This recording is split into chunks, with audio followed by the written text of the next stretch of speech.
Energy-generating windows, glass facades, and even portable electronic device screens could replace traditional solar cells.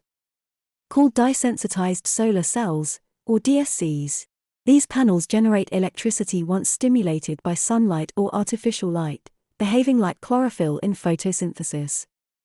The latest breakthrough was from a team of Swiss scientists who designed photosensitizer dye molecules that can harvest light from the whole visible light spectrum. The first commercial applications are in use, with the installation of dye-sensitized solar windows in the SwissTech Convention Center. So far, traditional solar cells outperform the new DSCs, but it is early days.